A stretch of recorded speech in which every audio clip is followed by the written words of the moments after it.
Hello there. It's Percy Weller, at your service. I'm rolling money, I am. We were paid £402 million in overtime last year. Not each, obviously. We're not MPs, are we, eh? Anyway, overtime has doubled since Labour came to power. I didn't vote for them, mind you. It's all the paperwork we have to do now. We spend more than 13 hours filling in forms if we want to track a serial burgling scrote planning her raid. You'll be amazed at the amount of red tape to do something as simple as walking past the home of a suspected drug dealer to check for expensive cars.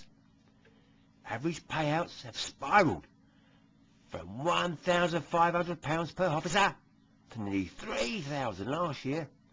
Our lads in Northumbria have hit the jackpot. They got almost £5,000 each, eh? Who needs a lottery ticket, eh? Yeah, have you heard this? Prisoners will be given vitamins and mineral supplements in an attempt to improve their behaviour and cut down on violence behind bars. If they have a balanced diet, they don't need them, do they? But with foreign prisoners getting giant plasma TVs, Nintendo Wii's, music room, cash rewards for playing football at the Tollbrook Immigration Removal Centre, what a waste of taxpayers' money, eh? This country's going downhill, isn't it? You can't even have a laugh these days without some particularly incorrect idiot ruining it. A Muslim police officer was given bacon and wine as a secret Santa gift. He thought it was funny, but some busybody complained, and the officer who supplied the gift was reported to his superiors for racism. Subsequently, he came under such pressure he had to resign from the Bedfordshire Force. Now we've lost another officer, eh? Even Muslim community leaders accuse police chiefs of overacting. Or overreacting, that's how they speak, that is, to the incident at Luton Police Station. Anyway, talking about Asians, some Asians in the police and in government jobs have been accused of blocking the crackdown against so-called honour killings. It is alleged they are not only failing to help desperate women trying to flee abuse and arranged marriages, but are actively encouraging punishment for those they believe are breaking traditional taboos. Some Asian police officers actually return women to their abusive families, or refuse to act against men enforcing traditional roles. Terrified victims who seek official help are even being tracked down by a network of Asian men working in government departments and social services. Sounds like a computer game, doesn't it? Yeah, our lads in Worksop had a good result the other day. They managed to arrest some old bloke of 73, who ordered a gang of youths to stop throwing bricks at ducks on the canal. Anyway, they threw him into a cell. When our lads knocked on his door, Bill Marshall, that's his name, was expecting them to investigate his complaints about the unruly gang. Instead, they hauled the great-grandfather off the police cell, accused of attacking the youths on the canal bank. Yeah, gotta love, eh? Anyway, our lads made him take his shoelaces off too. Well, you can't be too careful, can you, eh? Just 'cause he's 73. You had to wait 2 hours in the cell for a duty solicitor too, eh? That was quick, wasn't it, eh? They usually have to wait longer, don't they? Anyway, they'll drop with their charge. I've got an idea, I have. Maybe we could have a competition amongst ourselves, eh? The police forces, to see which force can arrest the oldest person. Mind you, if they die in custody, it won't count. Can't have that. What do you think out there, eh? Are we on a what, eh? Here, you got them pub quizzes? Here's a bit of information for you. Almost 75,000 violent crime suspects, including 10,000 sex offenders, were freed on bail last year. This amounts to 4 out of every 5 suspected danger men and women caught by the police. The sex attackers, murderers and burglars could have been remanded in custody while they awaited trial or sentence. But they'll do good in magistrate and judges. under pressure to help reduce prison overcrowding, he instead putting them back on the streets at a rate of more than 200 a day, 200 a day. Yeah, they're going to miss out on their veterans, aren't they? I got laugh, eh? Oh, only 13,900 people suspected of violence were remanded in custody, compared to 64,800 set free. 64,800 set free. For sex offences, 10,100 suspects were bailed, with only 2,300 held in custody, eh? Dear, oh dear.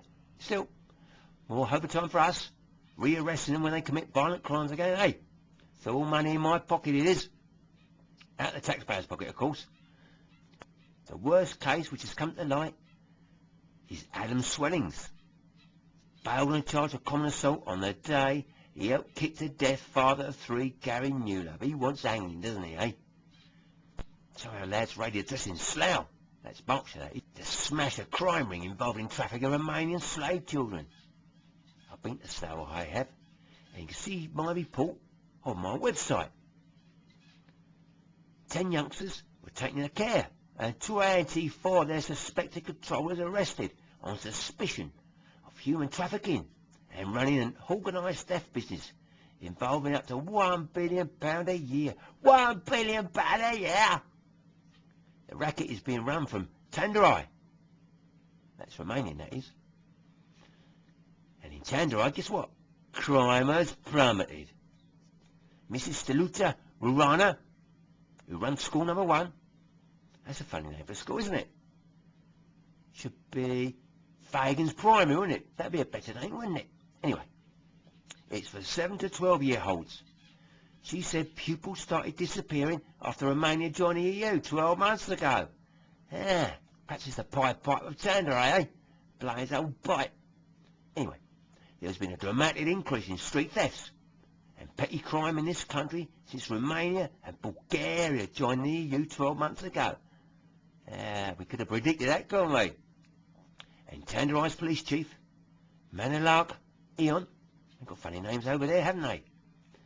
He said similar crimes in his town had dropped by a quarter during the past year. Well, it's not surprising, is it? All their criminals are now operating over here. Not funny, is it?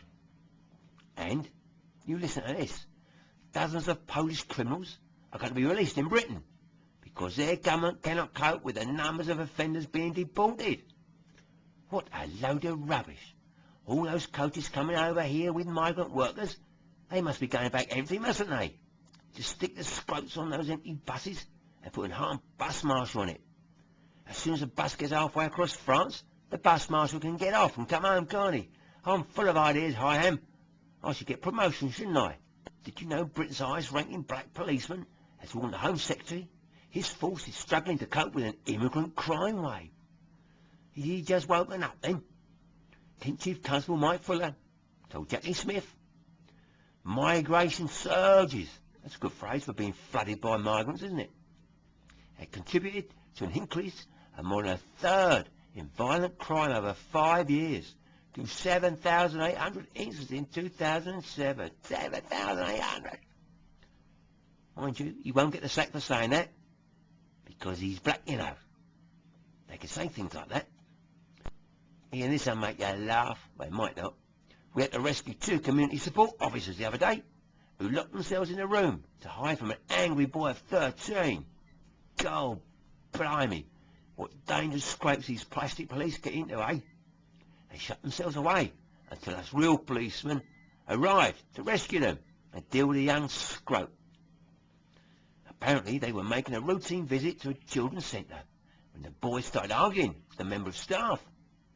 Instead of clipping the scrope around here and putting him up against the wall like we would, they hid in another room and phoned for help. Off they dialed 999. Oh, I don't know, what a country, eh? I've got to go now. I've got to fill in my overtime sheet. Bye-bye, bye-bye.